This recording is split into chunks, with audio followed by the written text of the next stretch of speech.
Yo, what's going on, guys? So today we're gonna be talking about Eunhwa since she's out finally, and we're gonna talk about Emma just a little bit since both of their kids are gonna work now, unlike last week when Emma came out and half her kid did not even work because she needs Eunhwa and Eunhwa needs Emma to work.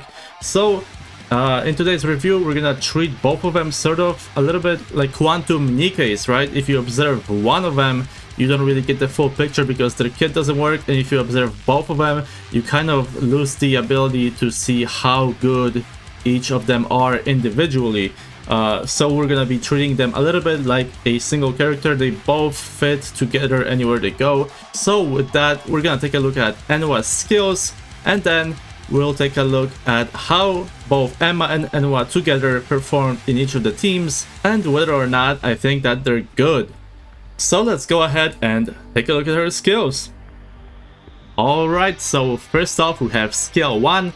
So here you have this condition that says it activates during the burst skill, and she enters camouflage mode, which prevents her from being a target of single target attacks for 5 seconds, and she loses this effect when she takes damage, right? Then she can regain this condition of camouflage when she performs a full charge attack and re-enters full burst again. So during the next burst, she's able to enter this camouflage state again for 5 seconds. And the last part of this skill is when in camouflage status, her normal attacks gain 42% of true damage. So maybe some people don't know what true damage is, so I just wanted to do a brief explanation here. So in short, true damage is damage that bypasses any mitigation and defense of the enemy, right? So for example, right here you have, let's say this is the initial damage calculated, right? Which includes the attack, the base attack, the elemental damage, the attack up, the percent of attack as damage, etc., right? It's right here. Then this gets passed through a mitigation of the boss, which is a negative multiplier, and then you get the final damage dealt to the enemy. So let's say this is 1000 damage, and let's say that you have mitigation of the boss that is 50%, which equals to 500 damage here. Now let's say that this character does 30% of damage as true damage. So what that means is that this gets divided into 700 and then 300. Now this 700 gets passed by this negative multiplier of 50%, which gives you 350 damage that is dealt, and this true damage bypasses this negative multiplier and gets added right here, which is 650.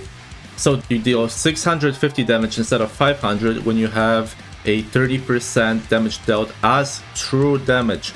Now what you will see here is, for example, if the enemy has a defense of 10% and you have this 700 here and then this 300 of true damage, is that this is 630, and then you add this right here, which gives you 930 damage. But if you notice, when you take the initial scenario where the defense is 50% and compare it to the 10%, this comes out to be 46%, and this comes out to be 32%. Now what this is exactly is that 46% of the damage dealt is from true damage, whereas here on the 10% example, 32% of the total damage dealt is from true damage. So what that means is that the stronger the enemy is, the stronger the mitigation and defense, the more powerful true damage dealing characters get. So the more powerful Emma and Eunhwa will get, the stronger the enemy is. Now let's get back to the skills. So skill 1 is mostly just for her own damage, and also this right here, the camouflage, how it works, right? Preventing her from being the target of single target attacks. While this is good for her, if the enemy's single target attacks are a problem for her, then they're likely a problem for everybody else on the team as well, which means that whether this is here or not doesn't really matter. You kind of SOL in the end, right? Because like even if she doesn't die, then if she were to die while being the target of single target attack, then someone else will die from this from that attack anyway, right? So you're gonna have to restart or do something else. So this is kind of, in my opinion, this is kind of a pointless skill for the most part, besides this part right here where she's able to do more damage herself, but she's not really a strong damage dealer anyway, so it is what it is. Now for the second skill, now we're entering the same thing as for Emma, which she had that other formation. Now this is the AS formation, right? So Emma needs AS formation to activate her skill 2. And right here, you will see that when you go down, you need LT formation, which is applied from Emma to apply all of these buffs right here. So let's go through it. So first off, activates only when self survives. Obviously, she has to be alive. And the first effect is that all allies from the same squad gain 8% critical rate continuously. Now the second effect is that all allies, regardless of squad, gain a almost 42% charge damage buff. Now the third effect that affects only her is that she gains 42% attack during the battle. Now the bonus effect is from Emma's ability that gains her the first effect, which is that the projectile explosion damage goes up by 5% continuously, and the second effect is that all allies gain 31% true damage. So this stacks with the true damage buff from Emma as well. And then lastly, we got the burst skill, which is called explosive round. Now this will be important as well when we look at Vesti next week again, because like I said, this entire squad revolves around each other and they need each other. So when Vesti comes out, you'll see that Vesti, in order for her to work, you need both Emma and Eunhwa in order to buff Vesti. So anyway, that's for later. So here you have affect self. She swaps weapons and her charge time goes down to 0.3 seconds, which is quite fast. And she deals 105% of final attack as true damage. And her full charge multiplier is 300%. Her max ammo capacity goes down to 1.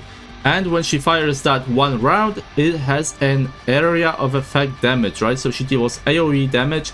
So this part right here, which is the projectile explosion damage, is actually applied to her burst as well. Now, the last thing that her burst does is this additional effect, which when the target is hit by this explosive round, that target's damage taken goes up by almost 28% for 10 seconds. Which is also stacking with the buff from Emma's skill 1, where she gives around 8% damage taken to the enemy. So that's pretty much it for the skills. Now let's take a look at the teams that I placed both Eunhwa and Emma into and see how they both compare to other units that we already have. So now here we got the teams. So first off, we got Crown, we got Grave, Naga, we got Tia and Leader. So these are just going to be some of the replacements for both Emma and Eunhwa. And so we're going to be comparing Eunhwa and Emma together against combinations of these units, as well as D, for example. And another probably unlikely companion right here, Flora, because Flora actually is able to buff true damage. So maybe she's going to come back, who knows. So these are basically the B1s and B2s that we're going to be testing against Emma and Eunhwa. Now, as far as the B3 goes, there is not many choices, to be honest, because true damage is quite diluted in this game. So there isn't many NIKKEs that actually use true damage. And so one thing to know about Emma and Eunhwa is that they buff true damage, but they do not give true damage.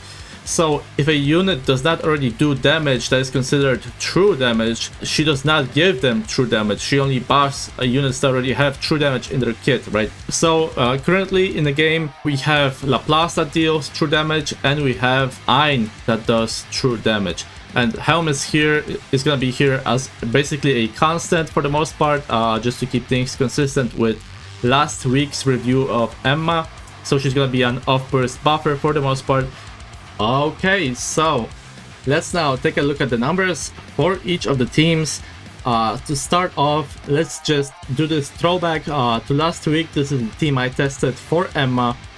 So right here you have Crown, Emma, Laplace, Ice Maiden, and then Helm right here. The team did 1.9 billion damage, but more importantly, the two B3s, Laplace and Ice Maiden, did 1,038 million damage. Then if you see right here, it's the same team. I used Eunhwa and Emma. Now here they are able to activate the true damage buff and all the other buffs from each other. Here Emma is not able to do that. So right here you see that the overall damage went down. So what that indicates is that Crown is actually much better still than Eunhwa with Emma. And so I guess that is expected because Crown is just so good. But here you can see that while the total damage went down for both Laplace and Maiden, the difference in the percentage that the damage went down is significant. Here you can see that Laplace's damage overall went down a lot less than Maiden's, right? Because Laplace benefits from the true damage buff while Maiden does not. So that shows that the buff from the true damage is actually very significant. And if Maiden was actually a different character that was able to do true damage, it would perhaps be much closer between these two numbers right here. The damage of the B3s, of the DPSs. And so it seems that Emma and Eunhwa are actually doing what they're supposed to be doing, as demonstrated by these differences right here. But moving on, we have Eunhwa, Emma, Laplace, Ein, and the Helm. And this is gonna be the control, right, of the base. So this is gonna be 100%, and the B3s did 870 million damage right here. And here, if you replace it with Crown, again, with Laplace and Ein now, they did 995 million, doing 14% more damage. And again, this just demonstrates that Crown is a better B2 than Eunhwa and Emma. Then, moving on, I was testing Flora again because of that true damage buffer. So she is a off burst buffer right here, and she is placed between Laplace and Ein because she is a directional buffer, kind of how Rouge is. This team, as you can see, is doing a lot less damage, 767 million damage for Laplace and Ein combined, doing only 88% of the control. So unfortunately, I don't think Flora will be included in any of the teams, but it is what it is. Then moving on, in these teams I replaced both Emma and Eunhwa to demonstrate how the other combinations of B1s and B2s compared to these. So here we have Crown, Leader, Laplace, Ein, and Helm.